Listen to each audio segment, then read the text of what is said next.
o criminoso foi condenado a ser atenazado nos mamilos, braços, coxas e barriga das pernas, sua mão direita será queimada com fogo de enxofre, e as partes em que será atenazado se aplicarão chumbo derretido, óleo fervente, piche em fogo, cera e enxofre. A seguir, seu corpo será puxado e desmembrado por 4 cavalos.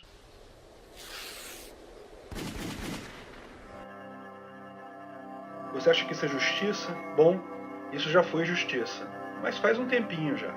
Afinal, quem precisa de polícia? Como minimizar o crime no Ancapistão? As leis estatais que temos hoje tipicamente se dividem em 2 grandes grupos, o chamado direito civil e o direito penal. Nem sempre foi assim. No início, na Suméria Antiga, no Império Romano e boa parte da Idade Média, as leis eram simplesmente leis. Simplesmente diziam o que era certo, o que era errado, e não havia essa distinção entre direito civil e direito penal. Foi na Espanha, em torno de 1500, que começou a ser feita essa distinção de crimes, que é a matéria do direito penal, dos chamados ilícitos civis. Nessa ocasião, um padre franciscano, Alfonso de Castro, escreveu uma obra em que ele dividia as condutas erradas. Era uma enciclopédia de heresias e tinha diversas descrições de pecados e condutas que eram impróprias. Sim, o direito penal nasceu na Igreja Católica, com a justificativa que a pena mais severa para esses crimes era necessária porque eles ofendiam a Deus.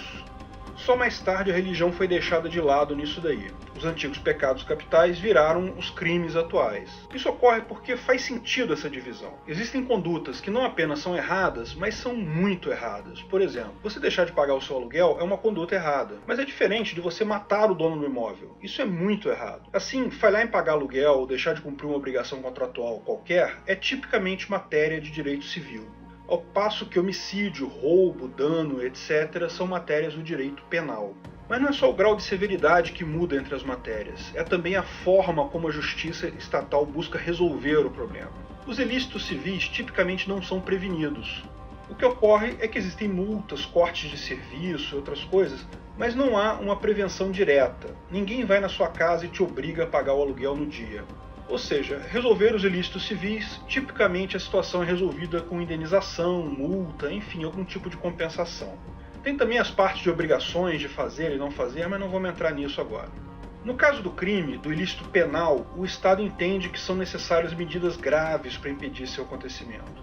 A punição pela conduta, por exemplo, é muito mais séria, pode incluir, além da indenização, um período na cadeia. Além disso, há toda uma organização chamada polícia que é dedicada a prevenir o acontecimento dos crimes, fazendo a guarda ostensiva de locais públicos. E também investigando os crimes ocorridos para tornar mais fácil a punição desses. Muita gente acha que a polícia e o judiciário são ineficientes ao lidar com o crime, dado que a violência só aumenta. Mas isso é um erro. O objetivo da polícia, do direito penal como um todo, é mal interpretado pela maior parte das pessoas. O objetivo principal do direito penal não é impedir ou minimizar o crime. O objetivo principal da polícia e do direito penal é evitar a revanche. E nisso eles têm um sucesso significativo. Veja, do ponto de vista do Estado, um homicídio é algo ruim. Alguém morreu, ele perdeu um dos seus escravos. Mas seria pior ainda se a família daquele falecido tentar fazer justiça com as próprias mãos e matar o assassino. O Estado perdeu 2 escravos aí.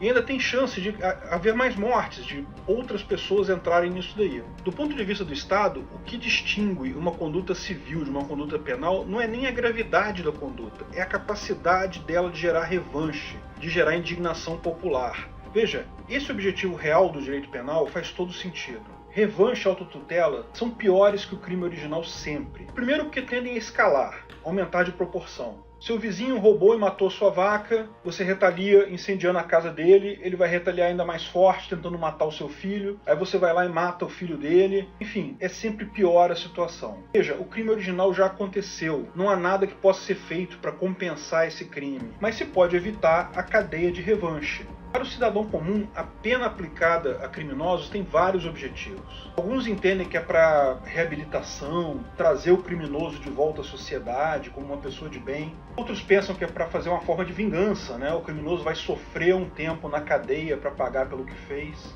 Ainda há alguns que dizem que é para retirar o indivíduo de dentro da sociedade. Enquanto ele está na cadeia, ele está impedido de cometer outros crimes. E ainda há outros que dizem que é para fornecer uma pena tão forte que faça o criminoso pensar 2 vezes antes de cometer o crime novamente. Nenhum desses objetivos é alcançado de fato. O objetivo de educação é risível, não vou nem perder meu tempo comentando isso. O objetivo de vingança também é besteira. O cara vai certamente tirar umas férias, ficar um tempo sem trabalhar na cadeia. Será que isso vinga uma morte? O terceiro objetivo é válido, mas o período que o cara fica na cadeia é muito pequeno. Via de regra, um prisioneiro é algo caro para o Estado. Então ele cria formas de liberar o cara o quanto antes. O condicional no Brasil, por exemplo, é 1/6 da pena. O quarto objetivo também é falho, porque tipicamente o criminoso ele é incentivado a cometer um crime se ele acha que a chance dele ser pego é pequena. Ou seja, independe da punição do caso. E também, claro, se ele julga que a vítima não vai reagir. O que desestimula o crime do ponto de vista do agressor é a chance da vítima reagir ou a chance dele ser pego depois. Em qualquer caso, o importante para o Estado é garantir que o cidadão que foi roubado, agredido, que teve um familiar morto, não se sinta incentivado a fazer revanche. E nesse sentido, enquanto a vítima achar que as punições são efetivas de alguma forma, o direito penal estatal terá cumprido a sua tarefa. Mas o objetivo da sociedade sem o Estado, o objetivo do ancapistão, é diferente do objetivo do Estado em um ponto crucial. Impedir a escalada da revanche não é mais o ponto central. O ponto central é minimizar a iniciação de agressão e ameaça. Se você tem vizinhos que brigam entre eles até a morte por acreditar em revanche, o que você tem a ver com isso? Se você é um cara esperto, você sabe que vingança, tipo olho por olho, é sempre algo ruim. Roubaram e mataram a sua vaca? Melhor é tentar receber uma indenização por isso. Você acha que não, que é bom você queimar a casa do vizinho para fazer ele sofrer também por vingança? Bom, eu não tenho nada a ver com isso. Essa diferença é a base da mudança de mentalidade entre o Estado socialista que a gente vive hoje e o Estado individualista que a gente vai viver em breve. Nesse sentido, o principal fator para minimizar crimes do ancapistão é a capacidade de autodefesa. Um fator central que estimula criminosos a não cometerem crimes é a capacidade de reação da vítima. Hoje em dia esse fator é praticamente nulo. Na sociedade pós-Estado será muito mais comum o cidadão andar armado, ter armas em casa. Criminosos contumazes que vivem praticando crime, quadrilhas que vivem de praticar crimes, não conseguem prosperar nesse tipo de sociedade. Se a cada assalto que você comete você tem 20% de chance de não sobreviver, a carreira no crime é muito menos provável. Isso é notório. Tem até o exemplo do velho oeste americano. As pessoas andavam armadas de fato e o crime per capita da época era 2 ordens de magnitude menor do que o nosso hoje em dia. Claro, ignore os filmes de Hollywood sobre a época. Mas é fato que as pessoas têm sangue quente. É importante que exista alguma forma de punição para garantir que elas não vão realmente correr atrás de vingança. Numa sociedade descentralizada, de amplo acesso à informação, a punição por crime será sempre financeira e de registro público. A pessoa que cometeu um ilícito, seja civil, seja penal, será chamada a indenizar financeiramente a vítima. E essa indenização será de 2 tipos, compensatória e punitiva. A indenização compensatória visa reparar o que a vítima perdeu. Em caso de roubo, é fácil, o valor do produto. Em caso de perder um braço, uma perna, o prejuízo é mais complicado de calcular, inclusive no caso da morte. Mas tudo isso existem maneiras de se calcular o prejuízo financeiro de uma coisa desse tipo. Esse conceito de compensação por morte, por exemplo, embora soe estranho, ele é bastante comum e é bem usual hoje na justiça. Quem já fez seguro de vida sabe como é que funciona. A indenização punitiva tem o objetivo de punir quem cometeu o ilícito. Para ser efetiva, ela deve ser proporcional à renda ou à riqueza da pessoa que cometeu o ilícito. A ideia é que doa no bolso do agressor, até para a vítima se sentir vingada. O percentual e a forma de calcular a indenização vai variar de tribunal para tribunal. Os tribunais privados tipicamente não vão ter uma jurisprudência uniforme entre eles. Mas ambas as partes devem aceitar o tribunal privado que vai julgá-los, então a tendência é que o valor seja algo justo. Mas veja, esse caso é um pouco diferente do caso em que 2 pessoas querem resolver um conflito, certo? Como a gente viu no vídeo, qual o limite da justiça privada. Porque nesse caso, uma das partes não tem incentivo nenhum para participar do processo. Quem está sendo acusado de ter cometido um crime, no máximo, na melhor das hipóteses, vai ser inocentado, mas não tem nada a ganhar, só a perder. Pode-se esperar, portanto, que essa pessoa sequer iria responder ao e-mail inicial de convocação. Se responder, vai indicar um tribunal impossível da outra parte aceitar e vai recusar todos os tribunais alternativos. A solução para isso é a mesma da punição criminal, o registro público. A vítima abre um processo contra o autor do crime. O tribunal vai mandar um e-mail convidando o autor a resolver o problema. Mas antes disso, o tribunal vai entrar em contato com vários provedores de registro públicos, indicando que aquela vítima está acusando aquele autor daquele crime. Os provedores de registro público vão incluir essa informação na lista que eles têm, que é disponibilizada para todo mundo. Assim, um acusado pode protelar, ele pode ficar recusando tribunais, mas ele já está marcado como sendo acusado de um crime. Pior, se ele começar a recusar vários tribunais, cada tribunal recusado fica marcado da mesma forma no registro público. Vai ficar claro para todo mundo que aquela pessoa está se recusando a ser processada. Registros públicos podem ser consultados por qualquer um. Se você vai comprar o carro usado de alguém, se vai namorar uma pessoa, se vai conhecer alguém para o trabalho, vai contratar um empregado, inevitavelmente você vai olhar o registro dessa pessoa. Uma pessoa que se recuse a ser julgada vai ficar marcada. Muito melhor para o cara que está sendo acusado aceitar o julgamento, tentar provar sua inocência ou, ao menos, mostrar fatores atenuantes, pagar a eventual indenização que o tribunal determinar e resolver esse problema. Muito melhor isso do que ficar marcado como inadimplente da justiça. Essa é a mesma situação de alguém que é julgado num tribunal privado e com todo o segundo grau de jurisdição, todo o devido processo legal, chega a sentença final e ele recusa aquela sentença, ele não aceita o julgamento. Também vai ficar registrado como inadimplente da justiça.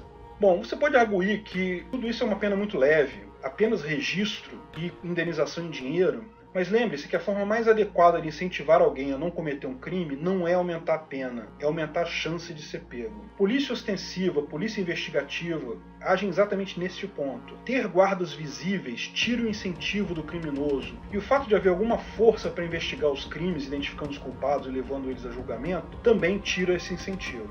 Por isso, as empresas de segurança privada serão a parte do sistema atual que continuará existindo após o fim do Estado moderno. Tanto o policiamento ostensivo quanto a investigação de crimes podem ser feitos por empresas privadas, que serão muito mais eficientes que suas contrapartidas estatais, evidentemente. O Hope tem algumas soluções excelentes para isso. Falta, porém, um último aspecto, e a investigação. Em muitos crimes, a vítima não sabe quem foi o agressor, ou mesmo que saiba, precisa provar que foi ele para poder acioná-lo na justiça. Se a vítima tiver associado a alguma empresa de segurança privada, a empresa vai se encarregar disso. Se não tiver, pode ser que ela precise realmente contratar um detetive para investigar, ou uma empresa especializada em investigação desse tipo. Mas quem vai autorizar o investigador, por exemplo, a entrar na casa do suposto autor para fazer uma busca?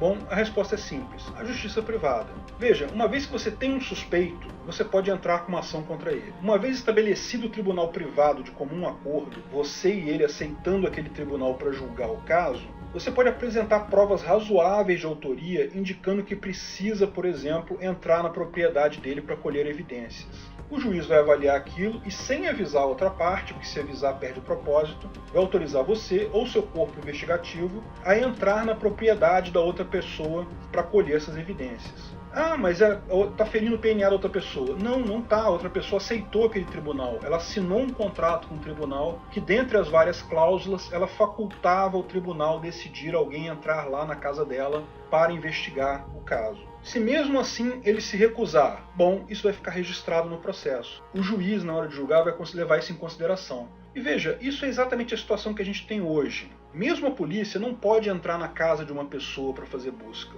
Para fazer isso, ela tem que pedir ao juiz, que vai emitir um mandato, que vai autorizar a polícia a entrar na casa de outra pessoa. Isso já é o correto hoje. Toda a situação vai ser exatamente a mesma no Ancapistão, com a diferença só que, antes disso tudo, você e a vítima vão ter que aceitar um tribunal privado para julgar esse caso. Bom, vocês separaram uma coisa, né? No Ancapistão não há cadeia. Há indenização, há registro público, mas não há cadeia como forma de punição de crimes. Bom, vamos combinar, a cadeia realmente é algo do século passado. Da mesma forma que a gente vê o caso do cara que foi atenazado em praça pública e desmembrado com uma tortura cruel e sem sentido, da mesma forma, gerações futuras vão olhar para a nossa situação atual de cadeias, em que os caras ficam jogados dentro de uma cela, como algo desumano. Registro público e indenização, associado à melhor capacidade de autodefesa e empresas de proteção efetivas, é tudo que a gente precisa para o crime ser o mínimo no Ancapistão.